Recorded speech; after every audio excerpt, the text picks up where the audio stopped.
고린도 교회는 우리가 잘 알고 있는 것처럼 사도 바울이 교회를 설립했죠. 그러나 그 이후에 유대주의적 율법주의, 소위 거짓 사도라고 그랬잖아요. 그리고 그리스 철학적인 어떤 지혜, 지식, 이러한 것들의 영향을 받아가지고 사도 바울에 대한 그 사도권에 대한 도전을 가했습니다. 세상적인 하나의 어떤 추천서라고 나왔잖아요. 그러니까 그런 어떤 세상적 시스템 또는 우리가 바벨탑적 문화라고 볼 수가 있겠죠.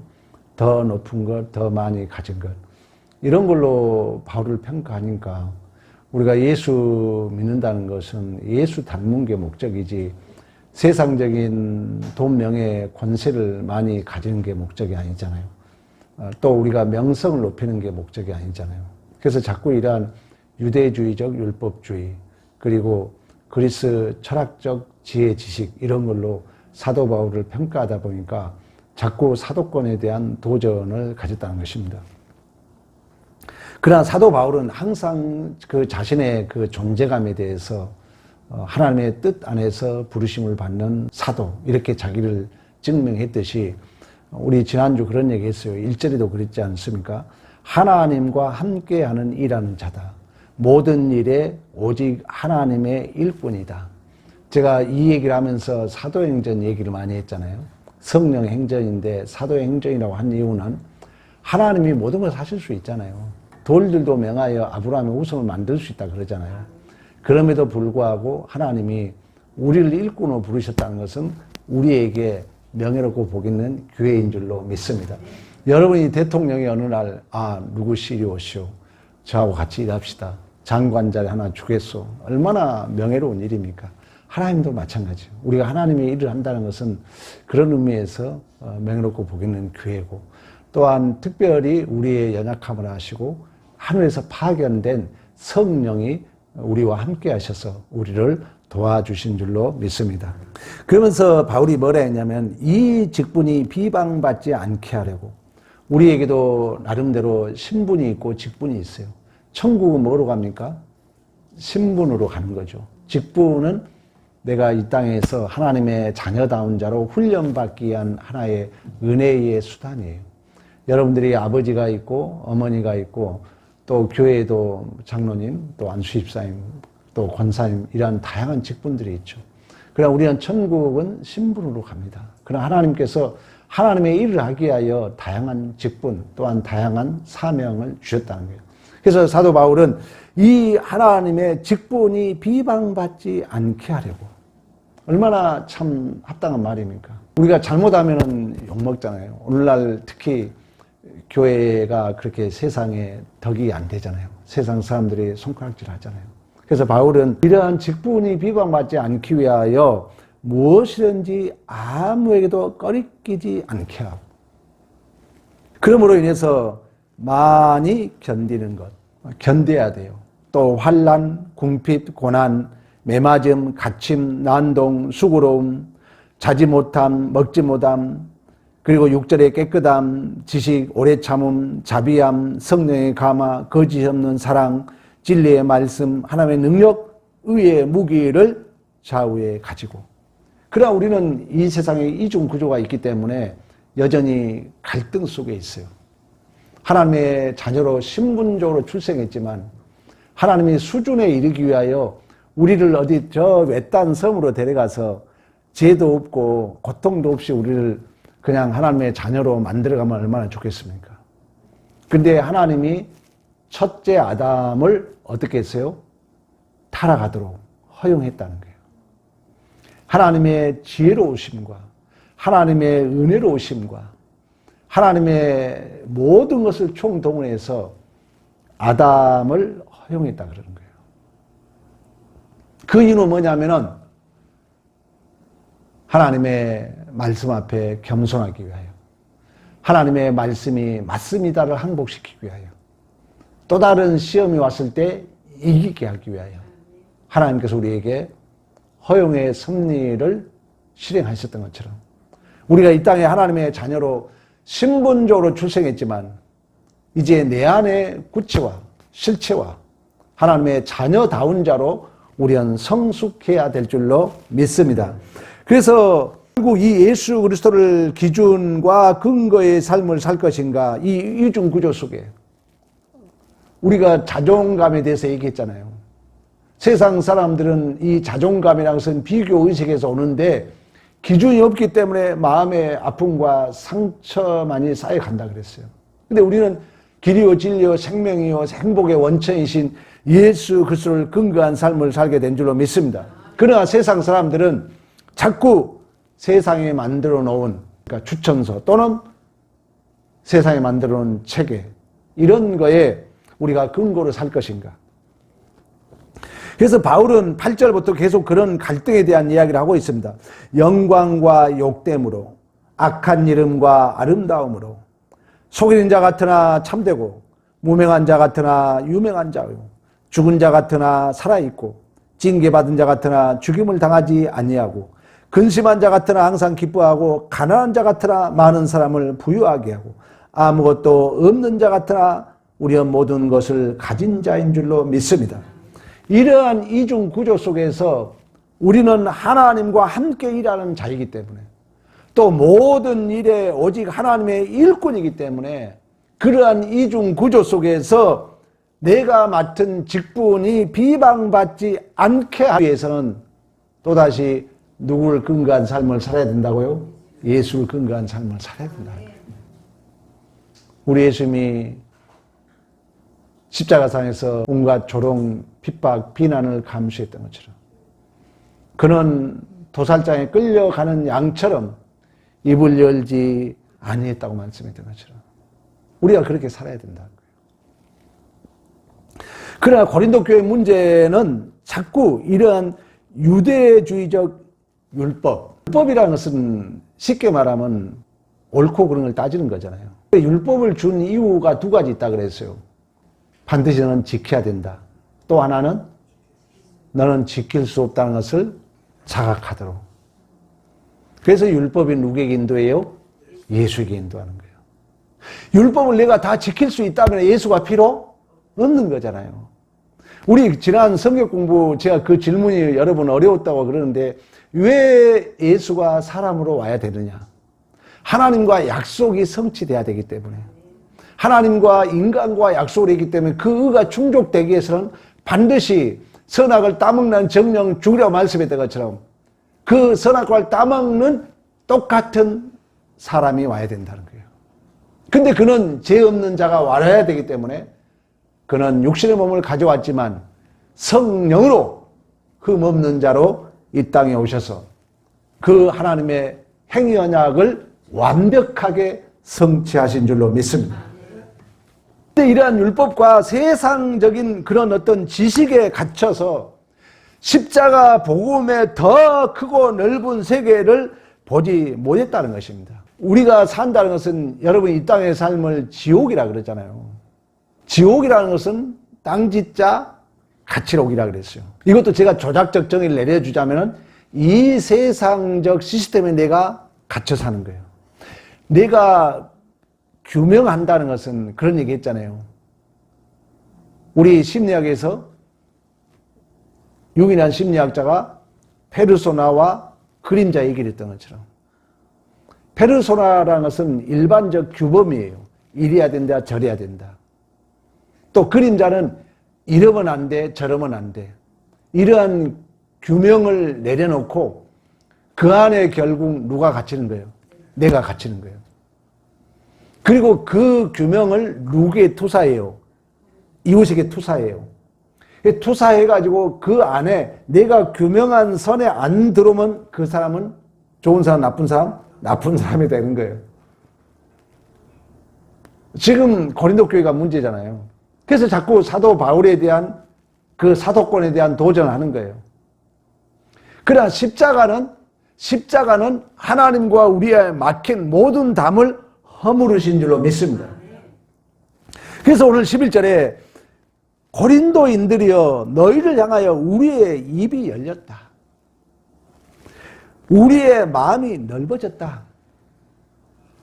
여러분, 하나님이 시간을 준 이후의 가장 큰 목적은 뭐라고요? 시간을 준 가장 큰 목적은 뭘까? 물론 이렇게 물으면 답이 여러 가지니까. 그러나 여러분은 알고 계셔야 돼요. 하나님이 구원을 이루시고 그 하나님의 전적인 은혜로는 신분적으로 우리가 하나님의 자녀로 출생했다는 거예요. 기계적으로 똑딱 만들어버리면 재미있을까 없을까? 없잖아요. 내가 여러분 축구 금메달 땄는데 너 이리 와. 너 금메달 줄게. 무슨 재미가 있어? 근데 내가 훈련하고 그 손흥민이 어렸을 때부터 아버지와 훈련하고 바르게 살고 정직하게 살고 그 여정을 거쳐가지고 스타가 되니까 이 모든 명예가 누구 거예요? 나한테 오잖아요. 그래서 하나님 뭘 줬다고요? 시간을 줬다는 거예요. 꼭 이해해야 돼. 여러분 이걸 알아야 돼. 근데 홀로 내버려 주지 않고 돕는 자, 하늘에서 파견된 성령을 줬다는 거예요. 그래서 내가 시간을 준 이유는 다양하게 얘기할 수 있지만 그 하나님의 계획이 내 안에 구체와 실체와 내가 신분적으로 하나님의 자녀로 출생했지만 수준이 예수의 충만으로 우리가 성장해야 될 줄로 믿습니다. 그래서 이 모든 시간은 누굴 이해합니다? 나를 이해함이라는 거예요. 우리 성도님 육신적 아픔도 엄밀히 말하면 누굴 이해하며? 나를 이해하며. 바르게 해석하면 다 나를 이해하며. 흥했습니까? 망했습니까? 아픕니까? 나았습니까? 모든 것이 하나님께서 이미 계획 안에 예수 안에 완성된 그 완성을 향해서 내가 미래를 향한 것 같지만 이미 있는 완성을 향해서 가는 거고 내가 미래를 향해 간다는 것은 그 완성이 내 안에 구체화 실체화 되어 가는 차원에서 우리는 미래를 향해서 가는 줄로 믿습니다. 그렇다면 내가 성장하지 않는다면 이 시간은 미래를 가고 있는 거야 안 가고 있는 거예요? 멈춰 있는 거예요. 안진맥이 신앙이라 그런 사람을. 그래서 이미 그 하나님께서 이루신 예수가 이루신 그 하나님의 계획 나를 홀로 내버려 두지 않겠다고 말씀했던 것처럼 에제르 파라클레토스 그 하나님이 내 안에 와셔서 나를 위로해 주시고 상담해 주시고 도와주셔서 실패함 없이 우리가 하나님의 자녀로 완벽하게 출생했던 것처럼 실력도 이제 축구 선수로 우리가 뽑혔다면 은혜로 실력도 프로다운 자로 우리를 도와주기 위하여 누가 와 계신다? 성령. 하늘에서 파견된 파라클레토스, 에제르. 진실로 나를 도와줄 자. 그것도 신적 확증이라는 거예요. 그건 실패함이 없다는 거예요. 왜? 신이 와 나서 확정해 주니까 하나님이. 그 성령이 신적 보증으로 신적 확증으로 우리 안에 내주하셔서 생각나게 하고 기억나게 하고 가르쳐 주시고 실패함 없이 반드시 우리는 하나님의 자녀다운 자로 천국에 가게 될 줄로 믿습니다. 그래서 12절에 너희가 우리 안에서 좁아진 것이 아니라 오직 너희 심정에서 좁아진 것이다. 13절 너희도 마음을 넓혀라. 천국은 여기 있다 저기 있다 믿지 마라. 너희 안에 있다. 여기 봐봐요. 몇 번 얘기했는데 심리작용 인식하잖아요. 오각으로 인식을 해요. 그러면 이 인식이 들어오면은 해석을 해야 되잖아요. 근데 해석하려면은 내 안에 지식이 있어야 해석할 거 아니에요. 그걸 우리가 뭐라 한다 했어요? 기억이라 그러는 거예요. 내가 뭘 인식하면 기억한 게 있어야 인식할까요? 그래서 이 기억은 이제 의식과 무의식으로 나누는데 어떤 구조로 저장되어 있다? 그렇지. 언어적 구조로 저장되어 있다는 거예요. 아니, 무엇을 인식하게 되면 일단 우리는 언어적 구조로 저장되어 있다 그래요. 물론 우리 뭐 선배들이 그러니까 그렇게 듣는 거야. 내가 뭐 그 인간론에 대해서 우리가 자세합니까? 그러나 그렇게 얘기한다고요. 그래서 이제 이 인식이 내가 인식되면 이 지금 여러분 하나님에 대해서 지금 기억하고 있잖아요. 말씀 듣고 있잖아요. 이것도 나에게 이제 저장되는 거예요. 그래서 생각하는 뭘 사용해라? 에너지를 사용하라는 거예요. 이걸 인식하지 않으면 다음에 그런 상황이 벌어지면 내가 명예롭고 복 있는 기회다 이렇게 얘기해 줬는데도 불구하고 내가 가다가 어떤 안 좋은 일이 있으면 이 언어가 내 안에 생각이 안 나면은 그 현상을 명예롭고 복 있는 기회로 해석할 수 있을까 없을까? 없는 거예요. 그래서 하이데거라는 철학자는 그 언어로 그 이미지를 담지 않으면 그것은 없다로 얘기하고 있다는 거예요. 그러니까 내가 언어로 내가 내 마음에 저장되어 있으면 아 그렇지 우리 목사님이 그랬지. 명예롭고 복 있는 기회라 그랬지. 나를 이해함이라 그랬지. 나에게 돕는 자 누가 계신다고요? 성령이 나를 도와주지. 이렇게 믿으면 성령이 역사할 줄로 믿습니다. 믿음대로 되는 거예요. 안 믿으면 내버려둬. 그래? 너 나 안 믿었잖아. 내버려둬 버린 거예요. 누구만 손해야? 나만 손해지. 믿어. 우리 장로님 믿으면 되는 거예요. 믿으면 하나님이 물론 때와 기한이 있어요. 믿어. 믿으면 돼. 왜 하나님은 오직 우리의 뭘 본다 했어요? 중심, 의도와 지향성. 내가 하나님을 향하고 있으면 하나님이 딱 손 붙잡아줘요. 그래 내 마음이 하나님을 향하지 않으면 하나님도 모른 채요. 분명 하나님은 이처럼 우리를 통하여 하나님의 거룩한 뜻을 이루기를 원하신 줄로 믿습니다. 그래서 마음을 열라는 거예요. 너 마음을 넓혀라. 여기 있다 저기 있다 믿지 마라. 너 마음에 있다. 그만 인식하면 네 마음에 지금 이런 울타리에 딱 갇혀 있다면은 내 표현도 갇힌 표현이 나오는 거예요. 이제 인식과 기억과 표현인데. 그래서 오늘 본문에 계속해서 강조합니다. 너의 마음을 넓혀라. 너의 마음을 넓혀라. 그 마음을 넓히는 여러분 유일한 방법이 뭐라고 그랬어요? 자, 사도 바울이 쉽게 말하면 무슨 주의였어? 쉽게 말하면 율법주의였어. 그러니까 내가 쳐놓은 울타리에 다른 사람도 가둬야 돼. 그래서 다른 사람을 가두러 다니잖아. 근데 다메섹 도상에서 성경적 표현이 뭐라고 그래요?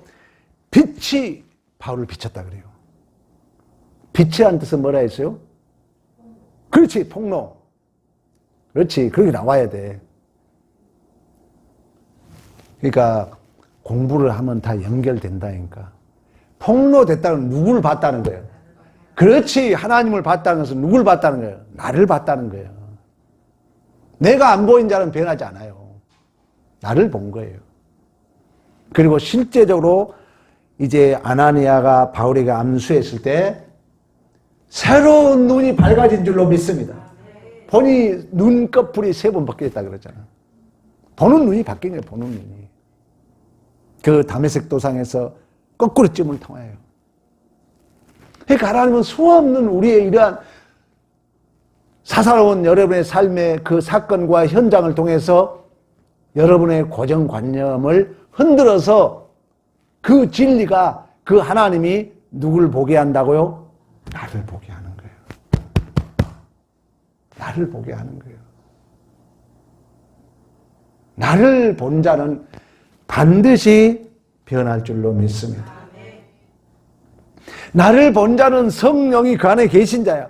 나를 본 자는 진리의 말씀의 조명을 받는 자야. 하나님이 성령이 나를 조명해 줍니다. 나를 자각하게 합니다. 리폼드 돌아오게 합니다. 성령이 파라클리토스 내 곁에서 생각나게 하고 기억나게 하고 가르치셔서 그 울타리 안에 갇혀있는 나를 보게 함으로 왜 빛은 조명 뜻도 있지만 나를 폭로시킨다는 거예요. 맞는 얘기잖아요. 확 비치면 다 보이잖아요. 바울이 그랬다는 거예요. 그래서 나도 이제 너희를 말한다. 나도 이제 마음이 열렸다. 내 마음도 넓어졌다. 너희 마음도 넓어져라. 할렐루야. 우리 마음이 넓어져야 할 줄로 믿습니다. 이렇게 마음이 좁아진 상태에서 넓어짐이라는 것은 항상 얘기했잖아요. 인류의 가장 큰 우리의 존재를 흔드는 사건이 뭐라고요? 예수 그리스도의 죽으심과 부활이라는 거예요. 노벨이 어느 날 신문을 봤더니 노벨이 죽었다는 소식을 들은 거야. 깜짝 놀래가지고, 아니 노벨이 죽었다니. 근데 죽었다는 내용이 노벨이 그 사람 말이야 그 죽이는 폭탄을 만드는 화약을 만들어가지고 당시에 그 엄청난 유럽의 그 뭡니까 도로 내면서 공사하면서 돈을 실제로 벌었거든요. 근데 사실 노벨 형이 죽었거든요. 근데 그 죽었단 말이 얼마나 충격받았으면 전 재산을 내놓고 노벨상을 만들었던 거죠.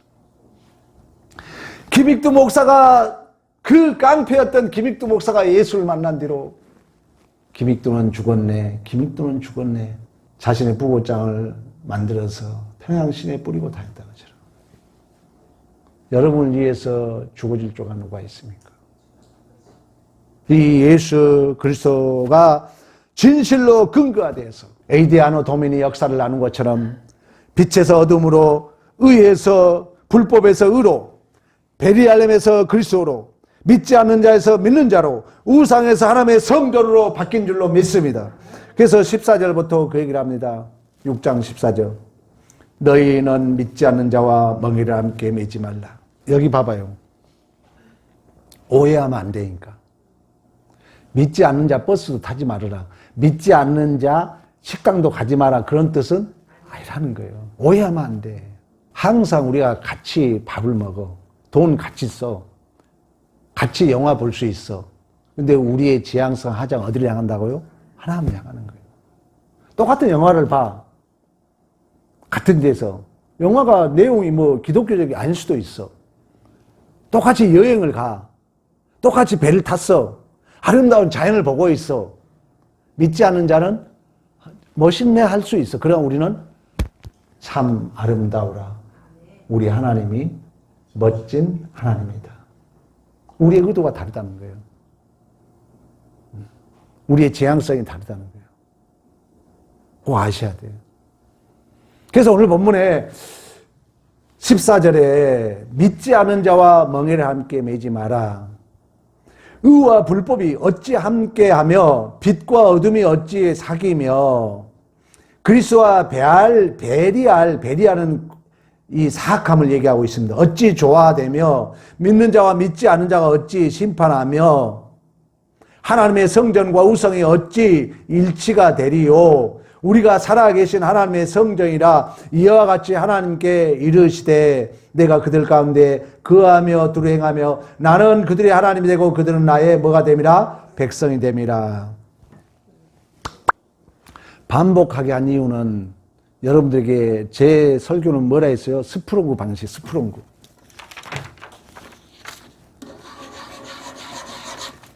알죠, 이게? 점층적이라고 그래요. 반복되면서 관통하는 거예요. 물론 이제 싫어하는 사람도 있지만 제 설교를 자주 듣는 아는 어떤 장로님은 목사님 반복이니까 너무 좋아요. 한 번 들어가지고는 금방 잊어먹는다는 거예요. 시간에 대한 얘기를 해야 다시 반복하는 거예요. 우리가 미래를 향해서 가는 것 같이 여겨지잖아요. 시간은 하나라는 거예요. 시간은 물리적으로는 가고 있는 거예요? 멈춰 있는 거예요? 물리적으로 어떻게 보여요? 멈춰 있는 거예요. 하나야. 그래서 욤이라는 그 히브리어 날이란 얘기는 한 날이야. 기간도 날이야. 그러니까 이렇게 있지만 엄밀히 말하면 시간은 물리적으로 멈춰 있어요, 사실. 시간이 가는 게 안 보이잖아요. 근데 우리는 생각은 항상 시간이 어디를 향해서 가는 거예요?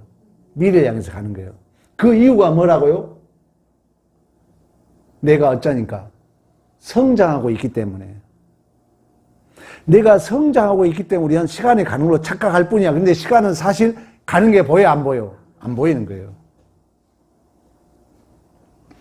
근데 예수를 믿는 순간 사실 우리는 엄밀히 말하면 하나님의 계획은, 하나님의 시간은 하나님은 어제나 오늘이나 무소부재 무한하시고 하나님은 전지전능하시고 하나님이 우리를 구원했다는 얘기는 하나님이 우리를 계획했다는 얘기는 그 계획은 이미 있는 거예요. 만세 전에, 창세 전에 나를 너는 내 것이라고 지명하여 부르신 줄 믿습니다. 그 하나님의 계획은 이미 있었던 거예요. 완료된 계획은 이미 있었던 거예요. 천국은 만들어지는 거에 있는 게 오는 거예요. 있는 게 오는 거예요. 근데 그것은 이미 있었던 거예요? 미래에 있었던 거예요? 이미 있었던 거예요. 잘 이해하세요. 오해하면 안 돼. 그러니까 엄밀히 우리는 시간이 미래를 향해서 가는 것 같지만 그런 차원에서 보면 이미 있는 뭘 향해서 간다고? 과거를 향해서 가는 거예요.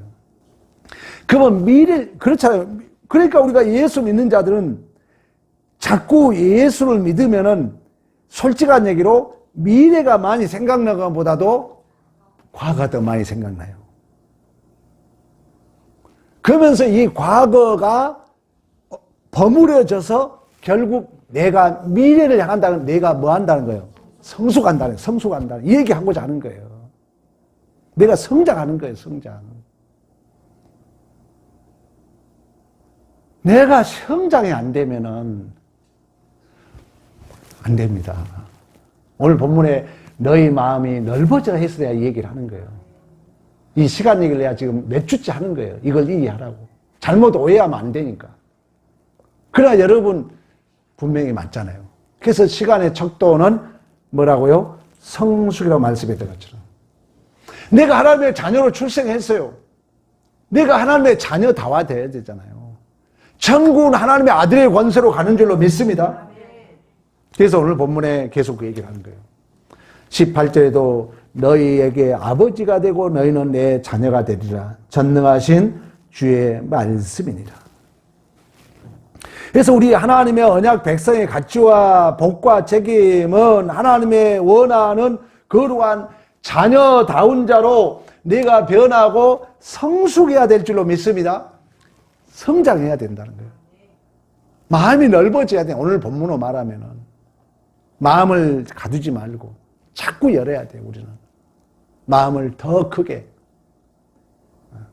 우리 하나님 마음처럼. 그러므로 신자란 거룩한 하나님의 백성으로서 자존감을 위하여 본인이, 여러분들이 그 예수님처럼, 여기 봐봐요. 자, 내가 마음을 연다는 것은, 자, 비행기 안에 공간에서는 안정감을 느껴요. 내가 마음을 연다는 것은, 내가 비행기 밖으로 나온다는 것은 두려움이 있을까 없을까? 있는 거예요. 그러니까 내가 새로운 시도를 한다는 것은, 여러분이 신앙생활도 마찬가지입니다. 우리가 되게 이제 갇혀 살 수 있거든요. 그 내가 이 틀을 깬다는 것은 두려움이 있는 거예요. 염려가 있는 거예요. 그러나 우리 주님이 베드로에게 걸어라. 걸은 만큼 우리의 믿음이 성장할 줄로 믿습니다. 반드시 여러분, 우리의 틀을 깬다. 내가 마음이 넓어진다는 것은 이걸 깨면은 뭐가 먼 일 날 것 같이 생각해요. 그러나 온 우주, 내가 밖에 있으나 안에 있으나 온 우주 만물을 통치하신 분은 하나님이신 줄로 믿습니다. 우리가 마음을 넓혀야 된다는 거예요. 그렇다면 여러분들이 그러한 오해를 감수해야죠. 내 틀을 깨기 위해서 염려, 두려움, 또 우리가 더 넓은 내 마음이 더 커지기 위해서는 당연히 서로 오해와 갈등이 있을 수 있는 거죠. 그걸 우리는 기꺼이 감수해야 될 줄로 믿습니다. 그런 의미에서 여러분, 거룩함이라는 것은 나에게 흠이 없고 죄가 없는 것이 거룩함이 아니라 하나님의 거룩한 사람으로 닮아가는데 우리가 기꺼이 헌신과 희생. 아니, 마음이 크다는 건 뭐예요? 여러분들이 어머니라는 건 뭐예요? 부모라는 건 뭐예요? 자녀의 그 불편함을 쉽게 말하면 내가 감수해 주는 것인 줄로 믿습니다. 그래서 사랑은 오래 참는 거예요. 그 오래 참는단 말은 뭐라 했어요? 고난을 견뎌주는 거예요. 우리가 마음이 큰 자 그렇다는 거예요. 교회 안에도 마찬가지예요. 새로운 신자들이 오면은 멘토로서 누군가는 감당해 줘야 돼요. 누군가는 감당해야 돼요. 왜? 우리 교회가 이제 새로운 성도들이 출생한 거 아니에요.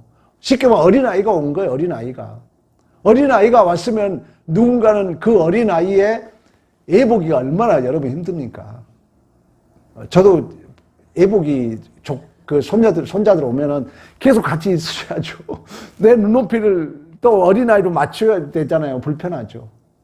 그걸 감수해야 된다는 거예요. 누가 그랬던 것처럼, 우리 예수님이 그랬던 것처럼.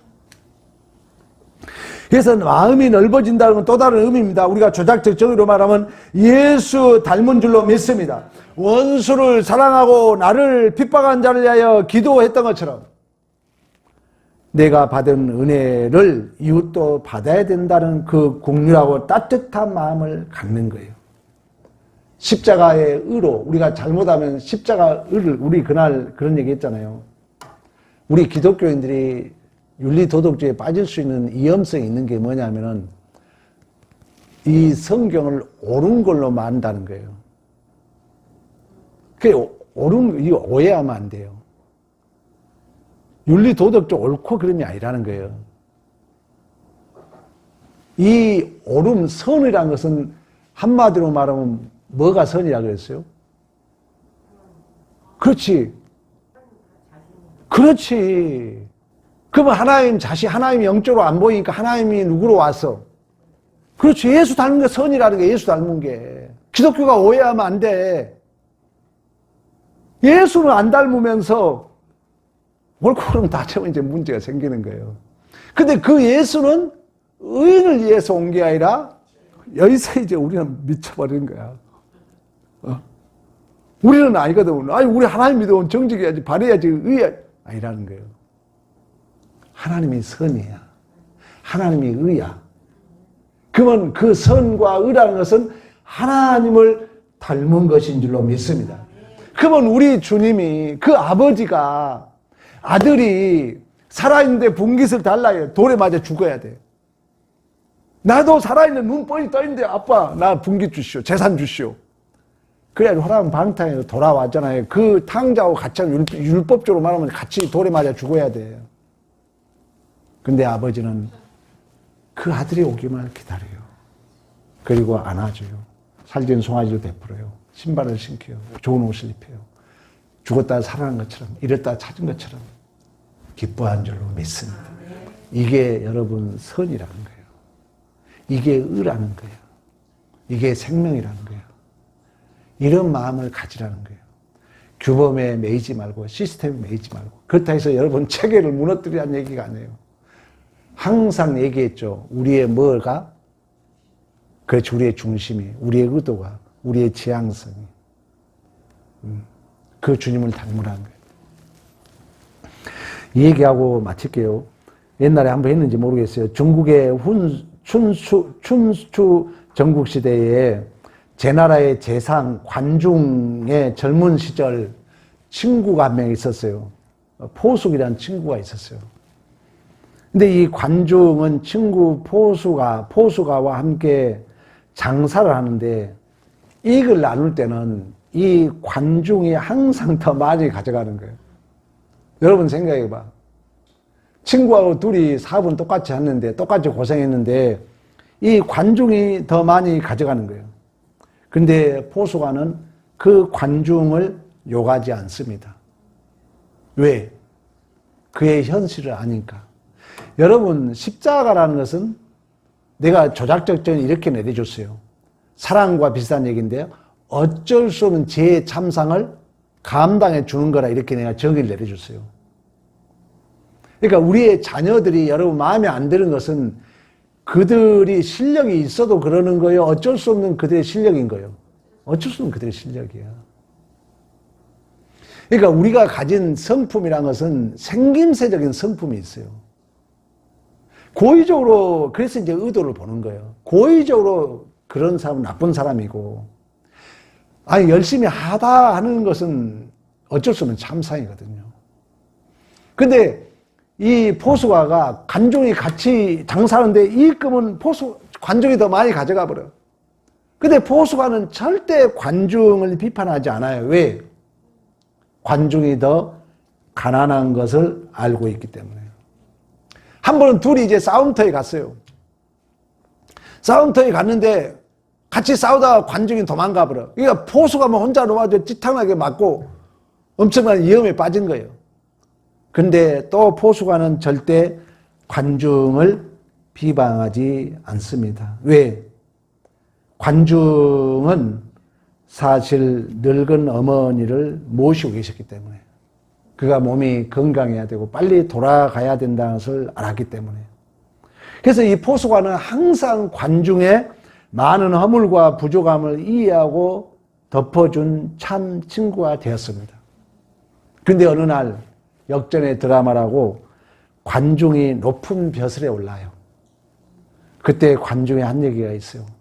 나를 낳은 자는 부모님이요, 나를 알아준 사람은 포수가 뿐이다. 이런 얘기 했답니다. 여러분, 마음이 넓어진다는 것은, 또 우리가 예수를 안다는 것은 이처럼 이해하고 덮어주고 오래 참아주는 것인 줄로 믿습니다. 여러분, 하나님이 없는 세상은 절대로 바벨론적 문명이라 그래요. 바벨론적 문명은 뭐예요? 야곱의 이름의 뜻이 뭐예요? 약탈자, 강도라는 거예요. 그러니까 엄밀히 말하면 이 세상 문화는 오직 내가 높아져야 돼요. 내가 높아지려면 누구 걸 빼앗아 와야 돼요? 나무 걸 빼앗아 와야 돼요. 이게 세상 문화야. 그렇기 때문에 용서와 따뜻함이 없습니다. 그리고 모든 일에 자신의 욕심과 이심 때문에 하나님 권위와 질서에 이탈한 삶을 사는 것입니다. 그러나 우리는 하나님을 아는 자들이에요. 우리 이미 공부했잖아요. 하나님과 우리의 원수관계를 하나님은 자기 아들 독생자 예수 그리스도를 보내셔서 그 하나님과 우리를 화평케 하신 줄로 믿습니다. 이러한 하나님의 일을 우리는 맡은 자들이에요. 우리는 이러한 하나님과 함께 일하는 자들이에요. 모든 일에 우리는 오직 하나님의 일꾼인 줄로 믿습니다. 이 직분이 비방받지 않으려면 우리의 마음을 넓히라는 거예요. 우리의 마음을 넓힌다는 것은 누구 닮은 모습이라고요? 예수 닮은 모습이라는 거예요. 오늘 여러분, 하나님의 성전이다, 하나님의 백성의 말씀이던 것처럼 솔로몬이 성전을 지었을 때 하나님이 나타나요. 그러면서 뭐라 합니까? 이 성전을 거룩하게 구별하려니 항상 세 가지가 거기 있다 그랬어요. 뭐예요? 항상 내 이름이, 항상 내 마음이, 항상 내 눈길이 항상 여기 있으리라. 그 성전이 오늘날 누구예요? 우리 자신이에요. 하나님의 이름이 여러분에게 달려있다는 거예요. 하나님의 눈길이 나를 보고 있다는 거예요. 하나님의 마음이 내 안에 계신 줄로 믿습니다. 그렇다면 여러분 직분이 비방받지 않기 위하여 마음을 넓히라는 거예요. 마음을 넓힌다는 것은 누구 닮으라고요? 예수 닮으라는 거예요. 이러한 믿음의 승리가 있기를 간절히 축복합니다.